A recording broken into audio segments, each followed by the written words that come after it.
చాలామంది తను నిజమే అని చెప్పి అఘోరి దీక్షలు తీసుకునేటప్పుడు, సాధన చేసేటప్పుడు కొన్ని సంవత్సరాల పాటు వాళ్ళు సాధన చేసిన తర్వాత వాళ్ళకు ఒక ఐడెంటిటీ కార్డ్ లాంటిది వస్తుందని చెప్పి, తన దగ్గర అది ఉంది అని చెప్పి తను పుర్రెలో తినటము ఇవన్నీ చూసి చాలామంది నిజంగా తను అఘోరినే అని చెప్పి చెప్పడం వింటున్నాం కదా, దాని గురించి మీరు ఒక 1 year 2 years మీరు ఆగి చూడండి ఆమె పరిస్థితి ఎలా అవుతుందో. దైవత్వం ఆడంబరం కాదు, దైవత్వం ప్రదర్శన కాదు, దైవత్వం దికావత్ కాదు. అగర్ దీని ఆడంబర స్థితికి ఆటవికంగా కనుక మనం తీసుకుంటే దైవమే కాలనాగై కాటి వేస్తుంది. జాగ్రత్త. నాకైనను అది శరతే, నాకైనను. బ్రహ్మలకైనది తగలేదు కదా. అవునండి. ఆమె సత్యమంతురాలా పవిత్రురాలా అన్నది మీరు నేను తర్కించుకోవాల్సిన విషయం కాదు. భగవంతుడు అటువైపు ఉన్నది ఒక యాంకర్, ఇటువైపు ఉన్నది ఒక సన్యాసి, బాల సన్యాసి, ఆ జన్మాంత బ్రహ్మచారి. నాలాంటి యోగంలో సమబుద్ధి ఉంటే తర్కించుకోవచ్చు, చర్చ చేసుకోవచ్చు యోగ మూలాలను అనుసరించి. అఘోర పరంపర ఎక్కడి నుంచి వచ్చింది, ఇప్పటి వరకు నియమాలు ఏంటనేది సమబుద్ధిగా చర్చ చేసుకోవచ్చు. మీకు తెలియదు, ఆ మూలాలు మీకు అనుభవంలోకి లేవు.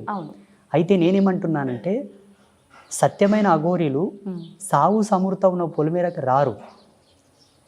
వాళ్ళు ఆ పొలిమేరలో అడుగు పెట్టడానికి ఇష్టపడరు. అది ప్యూరిటీ, రియాలిటీ, అసలైన అఘోరి పరంపరలో ఉండే నియమాలు ఇవి.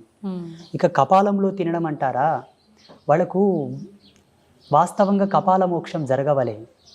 అంటే కపాల మోక్షం అంటే జీవుడు సహస్రారం గుండా బయటికి వచ్చి వాళ్ళతో సంభాషించడం కపాల మోక్షం. అది పెద్ద యోగం. అదందరికీ సాధ్యపడుతుందా? అలా సాధ్యపడిన వాళ్ళకి అది పుర్రే ఇస్తారు తిన్నింకే. లేదంటే నేను కూడా తీసుకొని తినవచ్చు రోజు. ఇప్పుడు నేను ప్రతిరోజు మట్టి మూకుళ్ళలో తింటాను, మట్టి పాత్రలో. ఇప్పటికీ వాళ్ళు ఏదన్నా ఇస్తే మట్టి పాత్రలో వేసుకొని తింటాను, మట్టి గ్లాసులో నీళ్ళు తాగుతాను, మట్టి కుండలో తింటాను. నేను 12 సంవత్సరాల నుంచి సన్యాసించినప్పటి నుంచి మట్టి పాత్రనే నా యొక్క భోక్తవ్యం. మీరు ఎక్కడికి వెళ్తే అటు తీసుకెళ్తారా? వెంటనే ఉంటుంది. ఇక లేదు ఒకవేళ తీసుకెళ్ళలేదంటే ఎవరైనా మీలాంటి వాళ్ళు విస్తర్లో పెడితే అస్త్రమంత్రాలతో సంప్రోక్షణ చేసుకొని తింటాను. ఇది మా పద్ధతి. కపాలంలో భోజనం చేసేటటువంటి దమ్ము, ధైర్యము, అంతటి సాహసం కూడా అందరికి తగదు. ఆడంబరం కోసం తింటామంటే దాని షరతులు కూడా వర్తిస్తాయి. విత్ సైంటిఫిక్ ప్రూఫ్స్తో చాలా కెమికల్ రియాక్షన్ జరుగుతుంది. అందులో వేడివేడి అన్నం వేసినా, పాలు పోసినా, వాటర్ పోసినా. పుర్రి అంటే మళ్ళీ సామాన్యం కాదు కదా. మీరు దాన్ని ల్యాబ్లో టెస్ట్ చేసినా కూడా ఒక ఈ ఈ చర్మము ఈ అంతా ఊడిపోయిన తర్వాత ఆ పుర్రె ఉంటుంది కదా, ఆ పుర్రెని మనం ల్యాబ్లో టెస్ట్ చేసినా కూడా దాని చుట్టూ ఊరుతూ ఉండేటటువంటి ఎనర్జీ సీక్వెన్సెస్ అని కూడా చాలా నెగిటివ్ రోల్లో పాస్ అవుతుంటాయి. మనకు చచ్చిపోతారు తింటే, ఇబ్బందులు చాలా వస్తాయి. ఇప్పుడు మీలాంటి వాళ్ళు చెప్పినప్పుడు, ఇలాంటివి విన్నప్పుడు నిజమే కదా, ఇవన్నీ విన్న తర్వాత అఘోరి ఇలాంటి ఇలా ఉండరేమో కదా, తను నిజం కాదు అనే ఒక ఆలోచన వచ్చిన వెంటనే తను చేసిన కొన్ని పనులు చూస్తుంటే, అంటే ఇప్పుడు మానవ మాతృలకు మాత్రం ఇంకొక మనిషి మాంసాన్ని తినడం సాధ్యపడదు. అది ఎంతో రెగ్యులర్ మాంసం తింటుందా, లేకపోతే ఎప్పుడన్నా కెమెరా ముందు గింత తినిందా? మీరు ఒక పని చేయాలి. నేను ఒక విషయం చెప్తానండి. మన ఐ డ్రీమ్ మీడియా ద్వారా ఇక్కడ అఘోరి టాపిక్ వచ్చింది కాబట్టి ఆమెతో ఒప్పించి 24 గంటలు ఒక లైవ్ కెమెరాని ఆమె ఒక కెమెరామెన్ ఆమె ఏడ ఉంటుంది, ఏం చేస్తుంది అబ్జర్వ్ చేయమని చెప్పండి. మలమూత్ర విసర్జన అనేది అఘోరీలకు ఒక పెద్ద సాహసం. మీకు తెలియదు అంటే, అందుకే నేను చెప్పాను ఈ సంభాషణ మీకు తగదు. ఇప్పుడు చూడండి, నేను ఏకవస్త్రధారినై, కుట్టని బట్ట, ఏకవస్త్రధారణతో ఉండి, జటాజూటముతో ఉండి, ఒక సాంప్రదాయకంగా ఉండే ఈ జీవన విధానాన్ని, ఈ జీవన సరళిని, ఈ నైపుణ్యశీలతను క్రోడీకరించి విశదీకరించాలంటే అది విద్వత్తు శిఖామణులకే సాధ్యం. మీకు అర్థం కాదు. ఇప్పుడు మీరు చీర కట్టుకున్నట్టు నేను చీర కట్టుకున్నట్టే ఉన్నాము, అలాగే కొడుతుంది చూసేవాళ్ళం. బట్ ఇది సాంప్రదాయంలో ఒక భాగం. మీరు సువాసిని సాంప్రదాయంలో మీది ఒక భాగం. ఆమె గురించి టాపిక్ మనం ఎంత మాట్లాడుకున్నా ఎటు సాగనిది అవుతుంది. ఇది అది అటు సావదు, ఇటు బ్రతకదు. అంతే. మా బోటి వాళ్ళకు తెలుసు ఆమెని వాస్తవమా అవాస్తవం అన్నది. కానీ ఒకటి మాత్రం నాకు బాగా నచ్చింది ఆమె లోపల. ఒకటి బాగా నచ్చింది, సనాతన ధర్మం జై అంటుంది. సనాతన ధర్మానికి విఘాతం కలిగించే వాడిని ఎందుకు శిక్షించట్లేదని ధైర్యంగా మాట్లాడుతుంది. వాణ్ణి నాకు వదిలిపెట్టండి బలిస్తానంటుంది. ఆ ధైర్యం బాగా నచ్చింది నాకు. ఆమె ఏమైనా అయ్యిండప్పటికి పాపం, తన పిచ్చి అనుకుందాము, తన వ్యక్తిగత స్వేచ్ఛ అనుకుందాం, వదిలేద్దాం. కానీ సనాతన ధర్మం గురించి నేను వచ్చాను, ధర్మాన్ని నిలబెడతాను, పోరాడతాను అంటుంది చూసారా, అవును, పెద్ద పెద్ద పీఠాధిపతులే మాట్లాడతలేరు. కరెక్టే అండి. ఒక పీఠాధిపతికి ప్రసిద్ధ పీఠాల గురించి, పేర్లు చెప్పొద్దు, ప్రసిద్ధ పీఠాల గురించి, మత విశ్వాసం పట్ల అనురక్తి కలిగిన వాళ్ళు, ధర్మం మీద ఎక్కువ ప్రేమ ఉన్న వాళ్ళు ఫారెన్ కంట్రీస్ నుంచి కోట్ల డబ్బులు పంపుతున్నారు వాళ్ళ ట్రస్టులకి. స్వచ్ఛందంగా అవును, బెంజ్ కార్లు డొనేట్ చేస్తున్నారు పీఠాలకు, అవును, ఎకరాలకు భూములు ఇస్తున్నారు. ఒక మహిళ ఒక ప్రసిద్ధ పీఠానికి తన శరీరం మీద 7 వారాల నగలు తీసి ఒక స్వామీజీ పాదాల దగ్గర ఇడిచిపెట్టింది మొన్ననే, 1 month కింద. స్వామీజీ పేరు చెప్పడం ఎందుకులే కానీ హైదరాబాద్లోనే. ఒక్కనాడన్న సనాతన ధర్మాన్ని ప్రతి ఒక్కరూ కాపాడండి అయ్యా, ఎక్కడన్నా మన దేవీ దేవతలకు ఎవడన్నా విఘాతం కలిగిస్తే మనం వెళ్ళి వాడిని ప్రశ్నిద్దాం, పోరాడదామని ఒక్క స్వామీజీ అని చెప్తున్నాడా? ఈ కోవతో చూసుకుంటే అఘోరి మాతనే గ్రేట్. అవును, ప్రతి ఒక్కరు కూడా అంటే ఏదైనా జరిగినప్పుడు మాట్లాడాలి అనేవారే తప్ప మా వరకు వస్తే చూసుకుందాంలే, ఇప్పుడు ఎందుకు మేము వెళ్ళి దూరటము అనే ఆలోచనలోనే ఉంటాం. అది తగదు. ఇదే సమాజ పతనానికి ఇదే కారణం. చూసుకుందాములే అన్నదే పతనానికి దారి తీస్తుంది. మా పెద్దలు ఒక మాట అనేవాళ్ళు పల్లెటూళ్ళలో, రేపు అన్నదానికి రూపం లేదురా, ఎప్పుడు అన్నది అప్పుడు చేయరా అంటుండ్రి. ఈ స్వామీజీలందరూ అట్లా కూర్చున్నది కదా. ఇప్పుడు సికింద్రాబాద్లో ముత్యాలమ్మ తల్లిని ధ్వంసం చేసింది, మళ్ళీ దాని తర్వాత ఇంకా 2-3 జరిగాయి. ఇప్పుడు ఈ విషయాలన్నిటిని క్రోడీకరించుకున్న అఘోరిమాత చాలా గ్రేట్. ఆమె డైరెక్ట్ పోలీసుల ముందే అంటుంది, మీరు నన్ను ఎదిరించడం కాదయ్యా, వాని వట్కరండి ఫస్ట్ అంటుంది, జై సనాతన ధర్మ అంటుంది. అది చాలు కదా. అంతే. నా అభిమతం ప్రకారంగా ఈ విషయంలో షీఈస్ గ్రేట్, ఒప్పుకోవచ్చు. షీఈస్ గ్రేట్ అండ్ మేము అభినందిస్తాం దాంట్లో. కాకపోతే కొన్ని చేష్టలు ఎలా ఉన్నాయంటే ఇతర మతాల వాళ్ళు మనని హేళన చేసే విధంగా ఉన్నాయి. మనం సమాజంలో తిరుగుతున్నామంటే సమాజ ధర్మాన్ని కూడా కట్టుబడి మనం ఉండాలి. మేమున్నాము తల్లి, అతీతమైన అవ్యాజమైన చిదానంద స్థితిలో విరాజిల్లుతూ ఉంటాము ధ్యానంలో. శరీరంతో మీతో మాట్లాడుతున్న వ్యవహారంలో మా భావనలు వేరు. మాకు దేని మీద వ్యామోహం లేదు. ధన మాన ప్రాణ మూడిటి మీద వ్యామోహం లేదు. మేము మొత్తం ఇప్పుకొని తిరగొచ్చు కదా, కొన్ని నియమాలు ఉన్నాయి. అయ్యో, సమాజంలో సాంఘిక నియమాల కట్టుబడే మనం బ్రతకవలే. అది ధర్మం, ధర్మమే అది. తర్వాత మన వ్యక్తిగతమైనవి. దీనికి కట్టుబడే ఎందరో యోగులు అతీతమైనటువంటి భావజాలంతో ఉన్నప్పటికీ సమాజంలోకి వస్తే కొన్ని పద్ధతులతో నియమాలతో భద్రతాభావంతోనే వస్తారు. మళ్ళీ వాళ్ళ ఆశ్రమాలకు వాళ్ళు వెళ్ళిపోతారు. అఘోరిమాత ఏం చేస్తుందంటే మొన్న శ్రీకాళహస్తిలో ఆ పెట్రోల్ ఏదో పోసుకోవడం. అవునండి, అది ధర్మం కాదు. అక్కడున్నది నీ శివుడు. నువ్వు తలుచుకుంటే ఆ శివుడే గుళ్ళో నుంచి బయటకు వస్తాడు. నిన్నేదో అడ్డుకున్నారని నువ్వు తగలబెట్టుకోవడం ఏంటి? ఒక దేవాలయం ముందల సజీవ దహనం జరిగితే దేవాలయ వ్యవస్థకే భంగపాటు. నీ ఆవేశం శివునికి విఘాతం కాదా? అయినా ఒక అఘోరీ తత్వంలో అంత ఆవేశము ఉండకూడదు, రియాక్షన్స్ ఉండకూడదు. అఘోరీ తత్వం అంటే పరమశాంతం. శివుడు యోగముద్రలో ఉన్నప్పుడు ఎంత శాంతం ఉంటాడో అంతటి శాంతం అఘోరి అంటే. ఘోరమైన చెయ్య ఏది ఉండకూడదు తల్లి. ఘోరత్వం వీడిన నాడే అఘోరత్వం వచ్చును.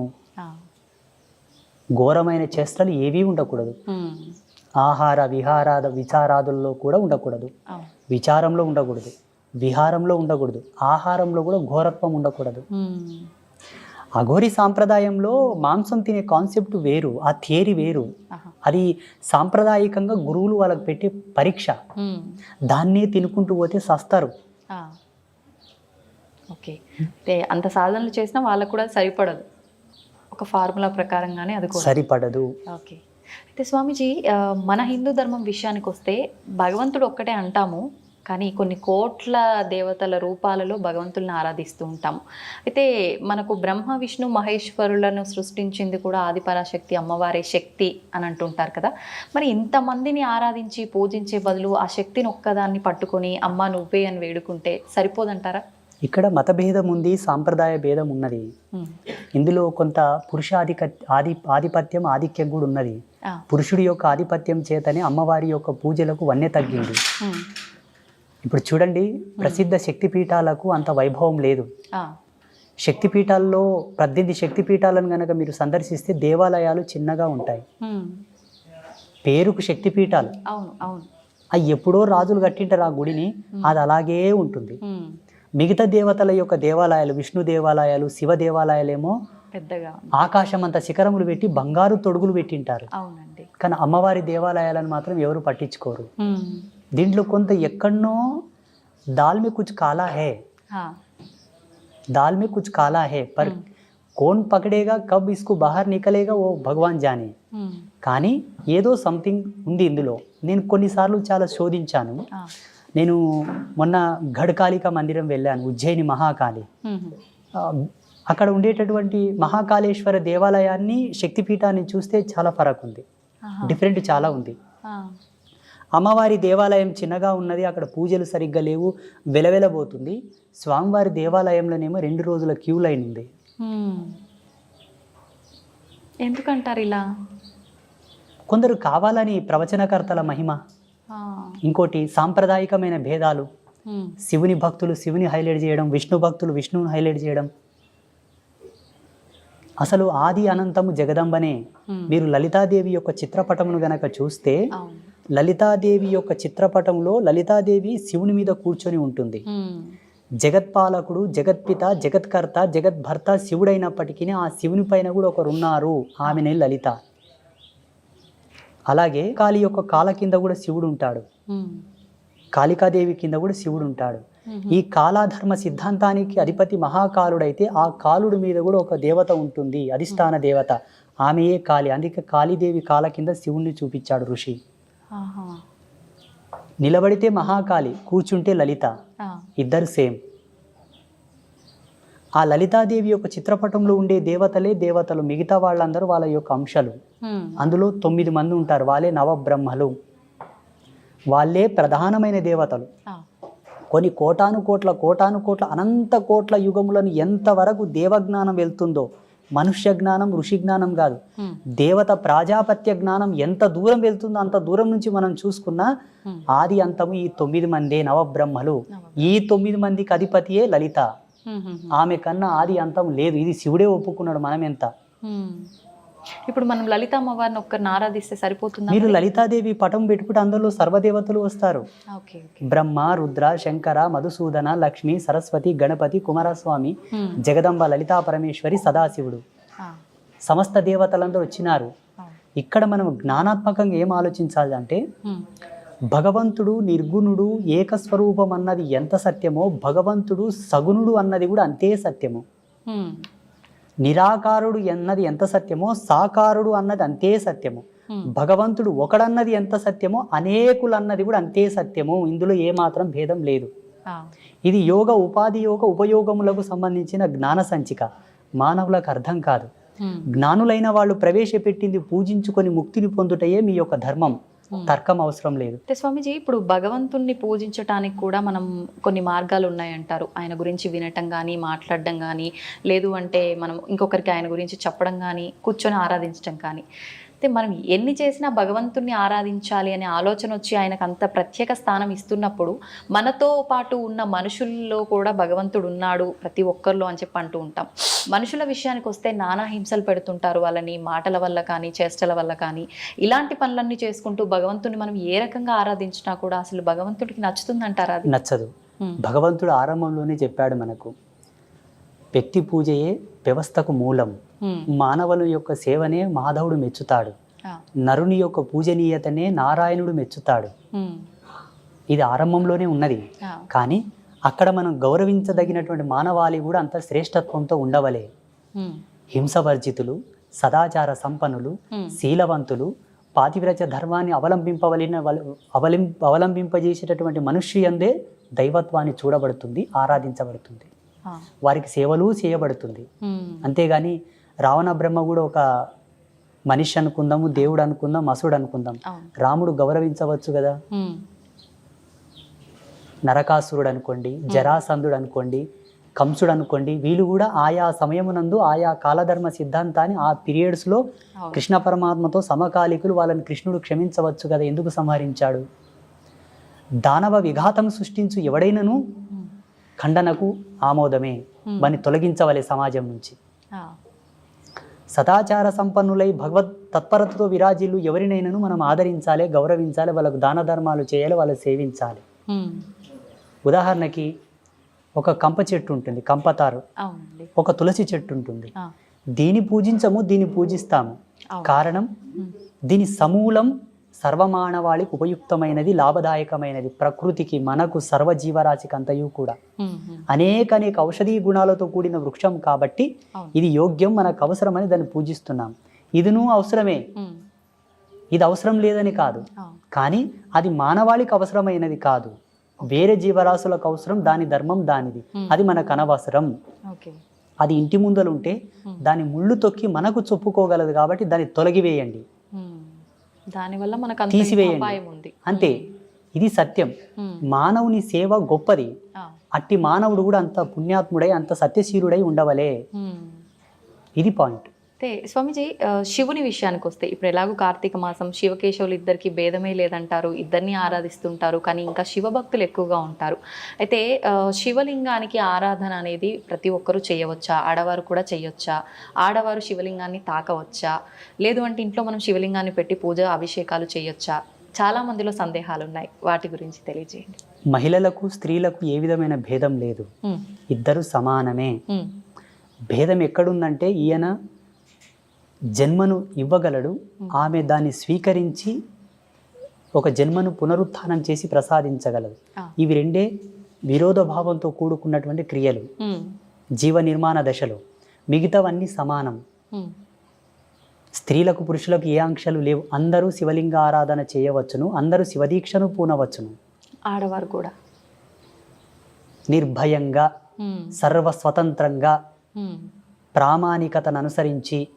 కానీ స్త్రీలకు బహిష్టు ధర్మం ఉంటుంది కదా, 5 రోజులు. ఆ 5 రోజులు మాత్రమే ఒక్క శివలింగం కాదు, ఏ దేవతను కూడా స్పృశించవద్దు, పూజించవద్దు, దూరంగా ఉండు.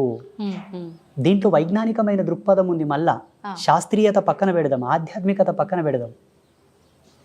అది కానీ మిగతా ఏ విషయంలో కూడా ఆంక్షలు లేవు. ఇంకొక విషయం చెప్పాల్సి వస్తే, చాలామంది దీన్ని నచ్చుకోకపోవచ్చు, వేదాంతులు, పెద్దలు, గురువులు, సిద్ధాంతులు, అవధానులు దీన్ని నచ్చరు. అంటే వాళ్ళకి ఇది నచ్చదు, వాళ్ళు ఒప్పుకోరు కూడా.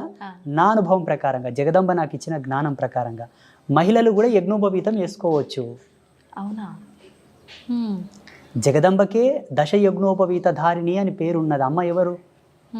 స్త్రీమూర్తి. అమ్మవారికి 10 రకాల యజ్ఞోపవీతములు, 64 ఉపచారములు సమర్పించే మంత్రాసు లోపల 64 ఉపచారాల్లో యజ్ఞోపవీతం కూడా ఒక ఉపచారం.